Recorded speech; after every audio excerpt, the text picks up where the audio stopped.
어제도 경북 포항 지역에서 규모 3.0 이상의 비교적 강한 지진이 이어졌는데요. 지난해 9월 경주 지진에 이어서 우리나라에서 일어난 지진 가운데 규모로는 두 번째지만 체감 위력과 그 피해는 역대 가장 큰 상황입니다. 자, 새내기 정태웅 세종대 에너지자원공학과 교수와 이 얘기 나눠보겠습니다. 교수님 안녕하십니까? 예, 교수님 먼저 오늘 가장 주목되는 것이 이번 지진이 기존에 보고되지 않은 단층에서 일어났다. 지금 어제 지질자원연구소에서 이런 발표가 있었거든요. 이 부분이 일단 가장 주목되는데요. 네, 활성 단층이라는 얘기인데요. 예.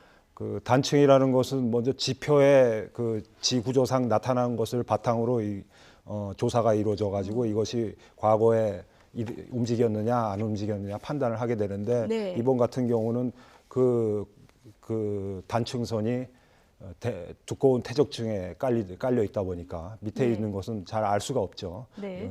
면밀한 지진파 조사를 하기 이전에는 예. 그래서 보고되지 않는 그런 단층이다. 사례가 된 것 예. 같습니다. 지금 저희가 그래픽에서 보고 있습니다만은 양산 단층에서 이렇게 뻗어나온 장사 단층에서 일어났을 가능성이 크다는 게 이제 기존의 기상청의 어떤 추측 아니었겠습니까? 그런데 이게 아니고 새로운 단층이다. 관련해서 저희 어제 YTN 보도가 있었는데요. 경주 지진 지난해 일어난 이후에 에너지파가 흘러간 그 방향을 조사를 해봤더니 포항, 울산, 밀양 등등으로 이제 네 군데로 이제 뻗어나갔다는 거거든요. 그런데 이번에 포항에서 정확하게 지금 지진이 일어났단 말이죠. 그러니까 이 포항 밑에는 우리가 지금까지 알지 못했던 이런 활성 단층이 존재한다. 이런 결론이라는 말씀이신 거죠. 저 에너지 발산 구조를 따르면 그렇게 얘기를 할 수가 있겠습니다만은 예. 이게 발견되지 않는 새로운 단층이라고 하지만 크게 봐서는 양산 단층 부근에 굉장히 많은 단층들이 많습니다. 예. 그러니까 거기서 크게 벗어나지 않았다는 그런 지리적 그런 상황을 볼 적에 예. 그렇게 완전히 엉뚱한 데서 새로 나왔다 이렇게 그건 해석하는 아니고. 거는 아닌 걸로 제가 판단합니다. 엉뚱한 것은 아니지만 네. 알지 못하는 단층들. 그렇다면은 지금 이 포항 밑에 포항 지진을 일으킨 단층 말고도 또 있을 수는 있는 그런 상황인데요.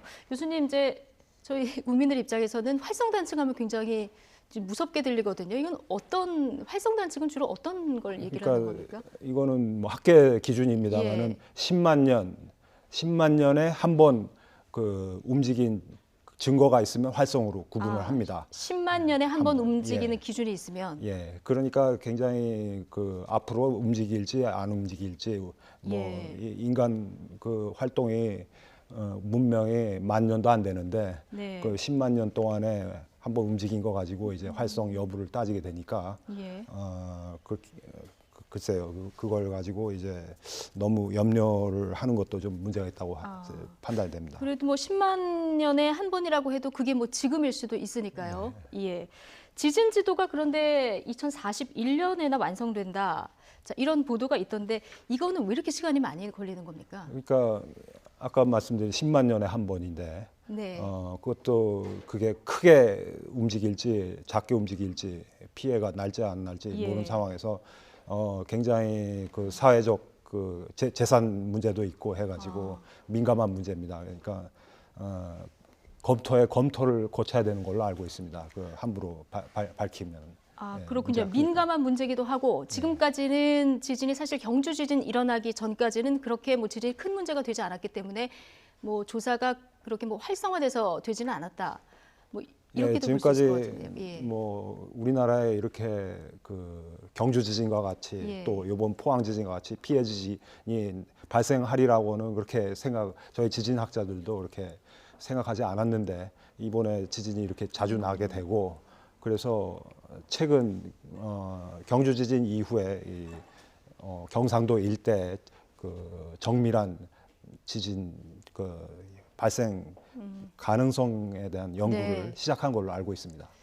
그렇군요. 그러면 이 2041년까지 너무 머니까 이 위험한 지역들만 먼저 좀 조사를 해서 그 지역만 지진 지도를 완성한다던가 발표를 한다든가 이런 방안은 좀 생각해 볼 수 있지 않을까요? 예, 지금 그런 연구가 발족이 되고 예. 진행이 되고 있으니까 이제 좀 그런 움직임이 이제 가시화될 것으로 기대됩니다. 예, 지금 이제 한반도도 더 이상 지진 안전지대가 아니다 이런 얘기가 나오는 상황에 뭔가 정부의 뭐 예산 지원이라든가 이런 부분, 조사 부분에 대해서 좀 더 집중이 돼야 되겠다 이런 생각은 드는데 지금 현재 포항 지진의 피해 상태를 보면요.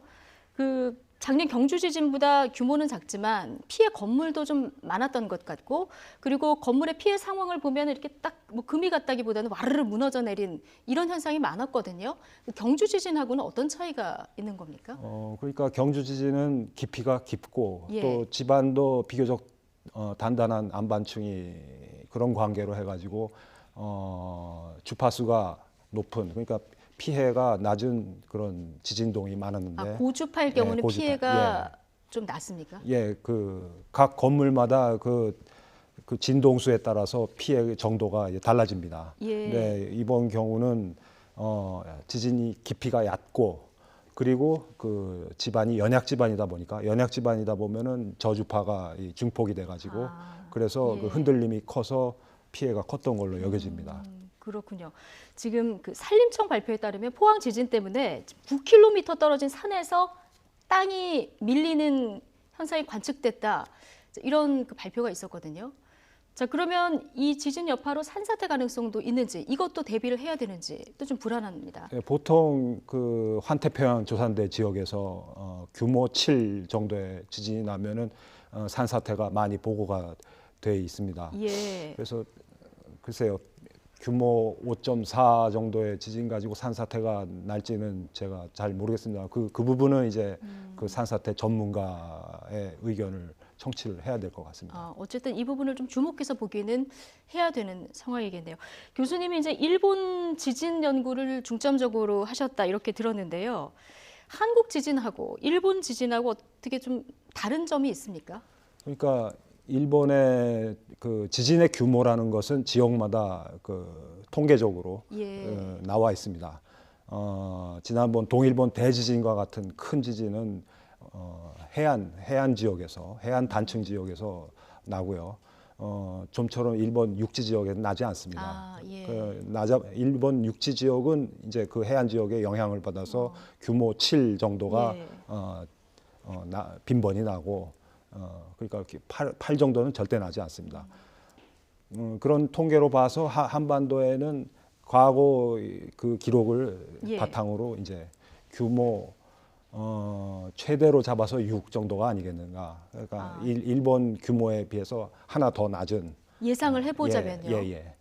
그 규모 6 정도. 그래서 경주 지진이 5.8이면 거의 6 정도가 되죠. 예. 그 정도가 아니겠는가 이렇게 조심스럽게 예측을 하고 있는 상황입니다. 그렇군요. 그럼 한간에서는 지금 뭐 7.0 정도의 지진이 올 수도 있다 이런 분석이 나오기도 하는데 이럴 가능성은 크지 않다. 이렇게 통계적으로 보면 그렇습니다. 통계적으로.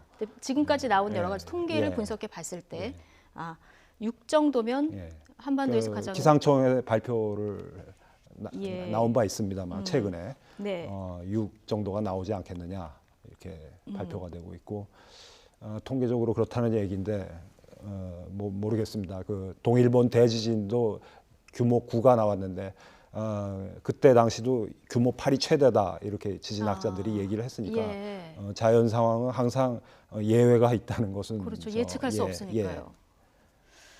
그렇죠. 지금 우리나라에서 지금 더 문제가 우리나라는 일본보다는 지진이 그동안 많이 발생하지 않았기 때문에 사실 건물들의 내진 설계 비율이 굉장히 낮거든요. 지금 전국적으로 보면 한 20% 정도밖에 안 돼 있는 상황이거든요. 이 부분을 조금 보강을 해야 되겠다 이런 생각은 드는데요. 그렇죠. 그 내진 설계라는 것은 뭐 일률적으로 하게 되면은 굉장히 돈이 많이 들겠죠. 예. 그 지진 선진국인 일본도 100%는 아닙니다. 약 몇 80% 퍼센트나 80% 현재 정도는 80%, 82% 이렇게 해서 예. 계속 독려를 하고 뭐 민간 건물에 대해서는 세제 혜택을 해가지고 예.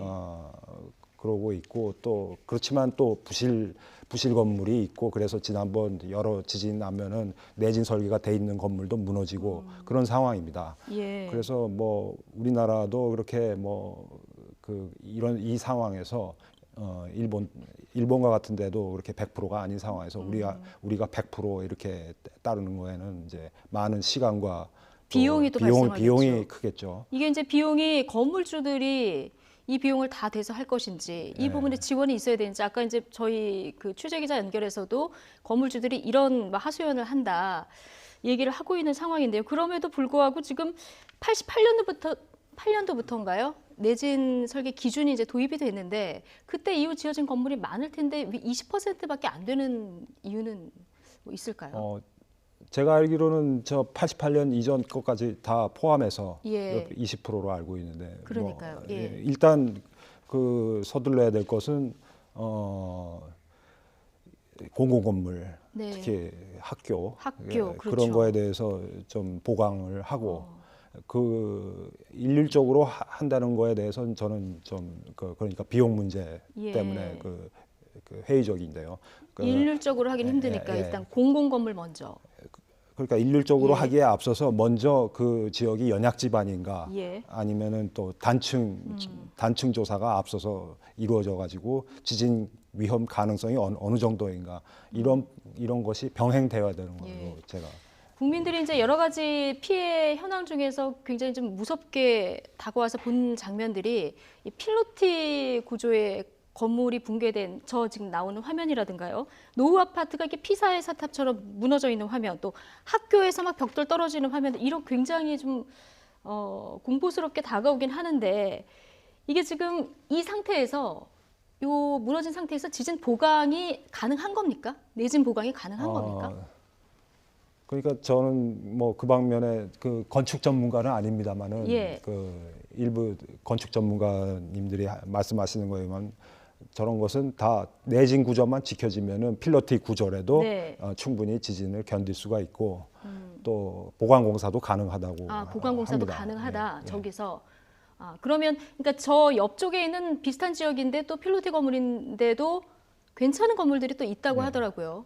그런 걸 보면은 이제 내진 설계 기준을 맞추면 그러니까 필로티 건물을 앞으로 다 짓지 말아야 되는 건가? 아니면 이것도 이제 어떤 궁여지책 속에서 현실적으로 선택한 구조 아니겠습니까? 이러면 내진 설계 비율을 맞추면 되는 건가?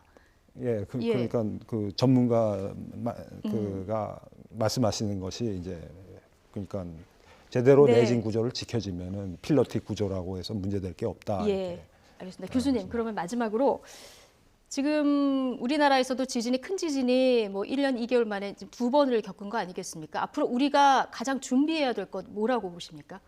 그러니까 지금 발족해서 진행되는 걸로 예. 알고 있습니다만은 지진이 지금 큰 지진 연이어난 경상도 지역의 그 단층 조사가 잘 되도록 그 예산 지원이라든가 이런 그런 것이 원활하게 이루어지고 또 국민적인 관심 속에 네. 이러한 지진 전문가가 많이 양성이 돼야 될 걸로 믿습니다. 예. 우리나라가 그동안 지진이 전혀 나지가 않아가지고 지진을 연구하겠다는 그 사람이 별로 없습니다. 그래서 이 인력이 그렇군요. 굉장히 예. 모자랍니다. 그래서 우리나라가 지진 안전 국가가 아니라는 것을 이제 이 기회에 이제 알아서 많은 지진 전문가가 이제 좀 양성되었으면 하는 바람이 간절합니다. 예, 이제 지진 전문가들이 국가적 차원에서 좀 양성될 필요가 있고 여기에 따른 예산 지원도 필요할 것 같다 이런 말씀을 해주셨는데 어쨌든 지금 뭐 집에도 못 가고 대피소에 계신 이재민들 굉장히 많은데 오늘 비 오고 또 밤사이 기온도 뚝 떨어진다 그래서 걱정이고 수험생들도 지금 어디서 시험을 봐야 되나 포항 지역 수험생들 굉장히 걱정이 많은데 국민들이 응원하고 있으니까 힘내시라 이런 말씀 마지막으로 드리고 싶네요. 교수님 오늘 나와주셔서 고맙습니다. 감사합니다.